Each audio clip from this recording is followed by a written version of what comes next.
दोस्तों, दिग्गज अभिनेता संजीव कुमार को हमेशा महसूस होता था कि वो ज़्यादा नहीं जी पाएंगे। दरअसल संजीव कुमार के परिवार में कोई भी पुरुष 50 वर्ष से ज़्यादा नहीं जी पाया था और इस बात का डर उनके मन में उनके अंतिम दिनों तक बना रहा। उनके दादा और पिता की मौत 50 साल की उम्र से पहले ही हो गई थी। यहाँ तक कि उनके छोटे भाई नकुल की मृत्यु संजीव कुमार से पहले हो गई। ठीक 6 महीने बाद बड़े भाई किशोर भी चल बसे।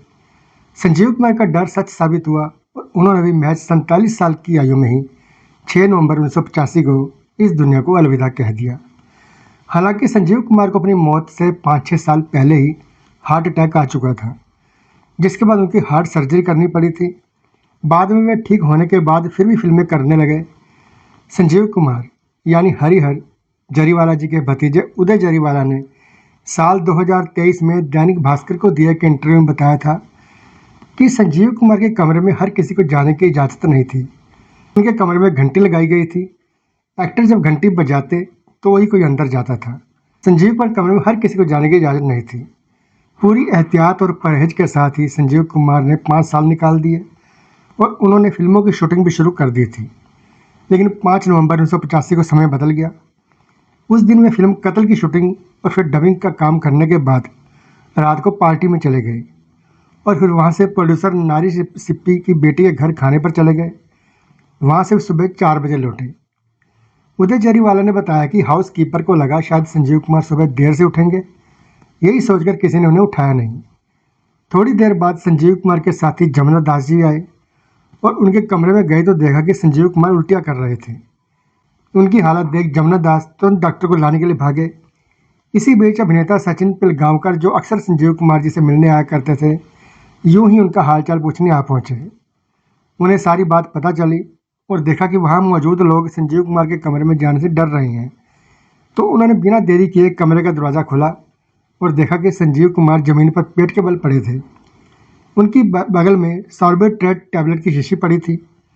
तभी डॉक्टर भी वहां आ पहुंचे और फौरन संजीव कुमार को CPR दिया गया, लेकिन शायद तब तक बहुत देर हो चुकी थी और संजीव कुमार जी सबसे दूर जा चुके थे।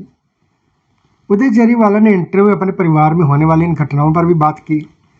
उदय जरीवाला ने बताया कि पिछले कुछ समय से ऐसा ही हो रहा था। दादा और संजीव कुमार के अलावा उनके पिता की मौत 47 और 50 साल की उम्र में हो गई थी, लेकिन अब ऐसा नहीं है क्योंकि वो खुद 50 साल से अधिक हो गए हैं। हालांकि उदय आज तक यह नहीं समझ पाए कि आखिर उनके घर के बाकी पुरुषों के साथ ऐसा क्यों हुआ कि वो 50 साल की उम्र से पहले चल बसे। संजीव कुमार की जब मौत हुई तो उनकी 10 से भी ज़्यादा फिल्में रिलीज हुई थी।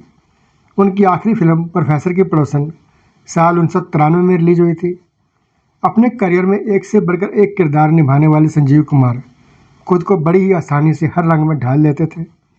किसी भी तरह के दृश्य में संजीव कुमार के सामने कितना भी बड़ा अभिनेता क्यों ना हो, उनकी चमक कभी फीकी नहीं पड़ सकी। संजीव कुमार को 2 बार सर्वश्रेष्ठ अभिनेता का राष्ट्रीय पुरस्कार मिला था। पहली फिल्म थी दस्तक, जो 1971 में रिलीज हुई थी, और दूसरी फिल्म थी कोशिश, जो 1973 में रिलीज हुई थी। संजीव कुमार 14 बार फिल्म फेयर पुरस्कार के लिए नॉमिनेट हुए थे। उन्होंने फिल्म आंधी 1976 और अर्जुन पंडित 1977 में सर्वश्रेष्ठ अभिनेता का अवार्ड हासिल किया। साथ ही शिकार फिल्म, जो 1969 में रिलीज हुई थी, उसके लिए सर्वश्रेष्ठ सहायक अभिनेता का अवार्ड भी अपने नाम किया था। तो दोस्तों, ये था आज का वीडियो। अगर वीडियो पसंद आया हो तो लाइक कीजिए, शेयर कीजिए और ऐसे ही और वीडियो देखने के लिए हमारे चैनल को सब्सक्राइब जरूर करें। धन्यवाद।